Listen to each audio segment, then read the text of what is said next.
When you are weary, my sister and brother, lean on my shoulder. We empower one another. Stand together, but if we must fall, I fall with my family, my allies, and all. This new union we've formed shall not fade. Rise anew, my kingdom. Find unity in the crusade.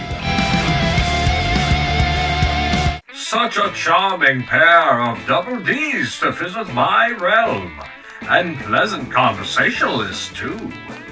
Catching hang time on the stars has kept me out of the reach of the dirty red bastard who barely fits in his own hellhole. Truly, he cramps my style. We discussed many topics of importance, like my tentative approval of the Scarus' plan for a Zuth simulacrum, and what aid I could give towards the Crusaders' plans. Darkstar's heart is an object that was never meant to exist, yet it does with uncertainty of its actuality. Though despite this danger, its purpose can serve as a crucial element of balance between all parties, so while unorthodox, I support this.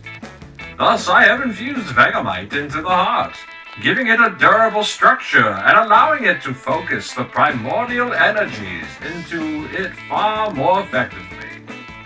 Of course, if things go wrong, I will do what I need to. And then, we spoke of a matter I find most concerning. The alchemist Abysmal committed many crimes against magic unknown to most of the civilized world, and thus his artificial evolution to a higher being needed to be contained. One cannot deny that he had accomplishments in his day, yet they are overshadowed by the creations of frightening intent made in the sewers. And now, his neon element is in the sole control of Asmodeus, forming rivers of malice and creation. But you heroes would know all about that, wouldn't you? Well, to turn a long story short, Abysmal's element needs to disappear. If you truly wish to have him return to the land of the living, may it be under the laws of the Trinity, be it material, divine, and primordial. As far as the energy in Asmodeus' body that was composed of the dear departed god souls, once the heroes are able to drain it from his body, they will use a special cage I shall make out of the remains of Neon here in outer space, to keep him from ever seeing it again. And so, on swift wings, they traveled through space once again, back to the entrance of the Emerald Core. Meanwhile, deep below the surface, Nyx, Rogal, and Malpays witnessed what no one else was privy to. A place full of life and nature, with crystals radiating such power, and so many Fey races working together in harmony. Their leaders are all children of Seamus, much like the races down below. There was Blarney, the origin of goblins, hobgoblins, trolls, and several forms of hobs.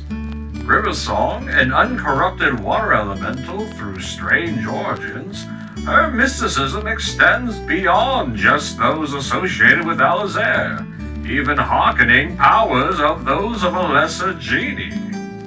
Seems one of her daughters is married to the captain of the Kingsguard.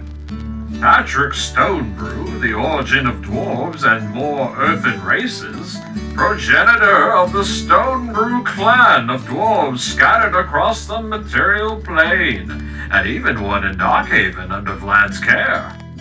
And Tyralas, the origin of gnomes, halflings, redcaps, bluecaps, mushroom men, living leader of the leprechauns.